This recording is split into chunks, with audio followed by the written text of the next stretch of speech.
Welcome back, Chemistry 30. This is section EQ1.6, which is the last section of the EQ1 unit. And this is Le Chatelier's principle. So we'll understand how changing the concentrations, volume, pressure, or temperature affects the equilibrium position. So many products we use in everyday life are obtained from chemical industry. Chemists and chemical engineers in industry spend a great deal of time and effort to maximize the yield. So the game here is to maximize as much product as you can while minimizing waste. This is accomplished by Le Chatelier's principle. So his principle, let's put a little star there. If the system is disturbed by something, and in particular a change in concentration or amount, pressure or volume, or temperature, the system shifts to counteract the effect of the disturbance. So it shifts in a direction to minimize what is happening. Okay? So when you take something away, so there's a key thing here too. Highlight this. This is kind of a layman's way of looking at it. If you take something away, the system is going to try to replace what was taken away. If something is added to the system is going to try to use up what was added. So counteract the effect of the stress. There's a picture of Le Chatelier here at the bottom. It's pronounced Le Chatelier. And there's a couple of examples there too. So let's look at the next page to see how this comes to play. Okay, a lot of what we're going to do is going to be visualizing a teeter-totter or a seesaw. So if we imagine reactants and products, so just like our balanced equations, we have reactants on the left, which can go to products, and products can go back into reactants. If we think about this as a reaction like that, and when we have equal rates, equal forward and equal backwards, making constant amount of reactants and constant amount of products, that is equilibrium. Now, of course, we can do things to affect this, to cause it to go in one direction or another. So the first one to look at, on the previous page, we talked about changing concentration of reactants or products. We also talked about pressure, volume, and we also talked about temperature. So we'll look at each one of those in greater detail. So if we change reactant or product concentration or amounts, let's see what happens. A system at dynamic equilibrium is in a state of balance, just like we see up there. When the concentration of a species and the reactions are altered, the equilibrium shifts until a new state or balance is reached. What does that shift mean? It means that reactants and product concentrations change over time to accommodate the new situation. Shift does not mean that the equilibrium constant itself is altered. The equilibrium constant remains the same.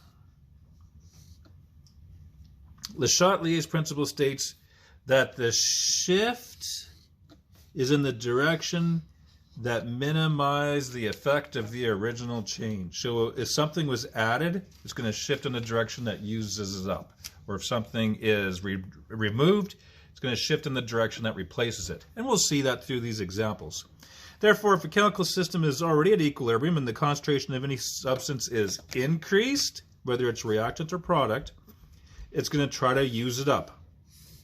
Or if something is taken away, the system's going to shift in the direction that replaces it.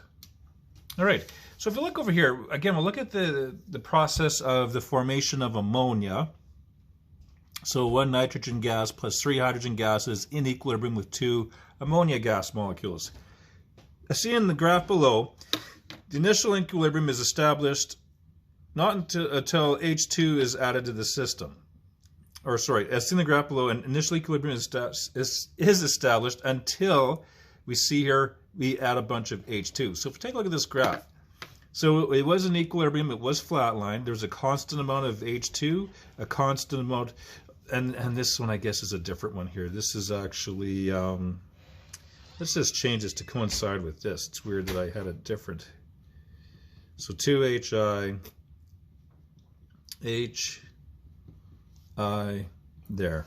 Now it kind of matches up with what we have in the graph. So we get to a point where we have a constant amount of H2s, constant amount of HIs, and constant amount of I2s. Okay? But then something happens and a bunch of I2 is added. Or sorry, H2 is added, hydrogen is added. The Chatelier's principle suggests that this stress must be reduced by using up the extra H2. So if it's added, that's the stress. Let's maybe mark that as stress. And then result of stress. Uses it up. So as you can see, we added H2. So the natural reaction is, okay, let's try to use up that extra H2. So it gets used up, which means more HI will be made. Because remember, H2 is a reactant. If I try to use it up, I'm going to be using up I2 as well to make it form HI. So the graph illustrates this, and H2 and I2 is used up to make more HI. This implies that the equilibrium is shifting to the right. The concentrations become constant again. As seen on the graph, the value of Kc is the same in both reactions. So Q is just the new calculated K value, and it's going to be all the same when it's at equilibrium again, right here. So the KEQ calculated here is the same as the KEQ calculated here. All right, so let's look at the next page. We'll see how this all plays out. Again, we're going to think of things like this. Reactant, product, constant amounts making this constant. So describe how an increase in concentration of a particular substance would affect the equilibrium. Be sure to state what the immediate response would be, the shift that occurs, and what increases, what decreases. So let's say the increased amount of something. And the something I'm going to use is reactant. So let's maybe say example reactant. Okay, so what our teeter-totter would look like is this. We'd have an increased amount of R and product on the right-hand side. So the response here is to minimize the effect of this stress. So if I have an increased amount of something, the natural response would be to use up the extra amount of something, whatever it is.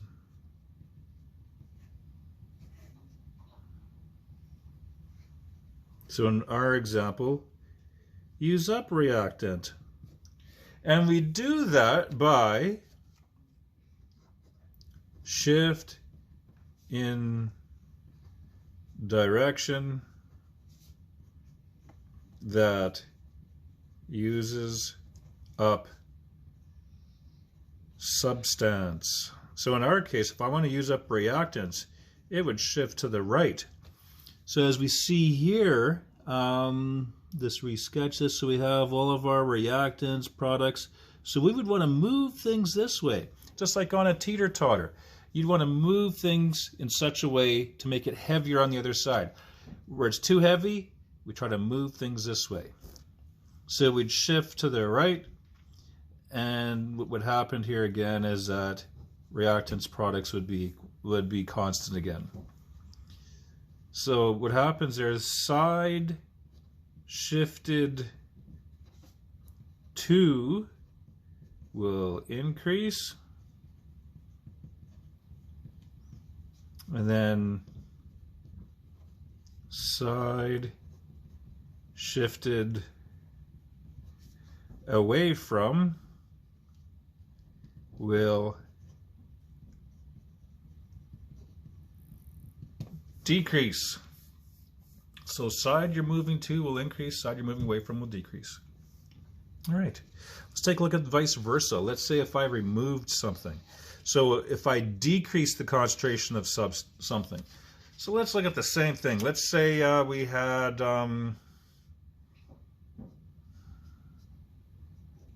R, P, P. Let's say it was in equilibrium, but then we remove something. So of course it would look like this. Okay.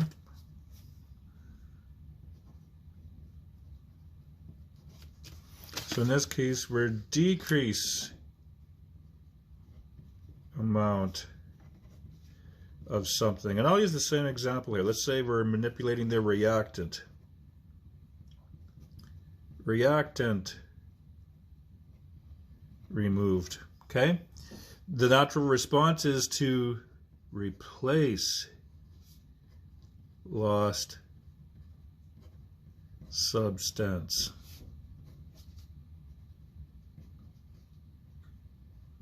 So make more reactant. So you can see a pattern here. Whatever the stress is, the response will be opposite. If I add something, I want to use it up. If I'm using something up, I want to replace it again. So here with the shift in direction that replaces substance. So in our case, I want it to shift to the left to replace what is lost. So if I look over here, I want to take my products, combine them to make more reactants, because when that happens, it'll go in equilibrium again. It'll be balanced out. So just like before, the side I'm shifting to will increase.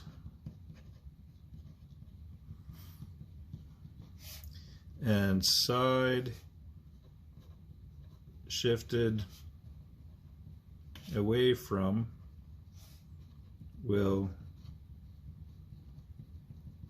decrease.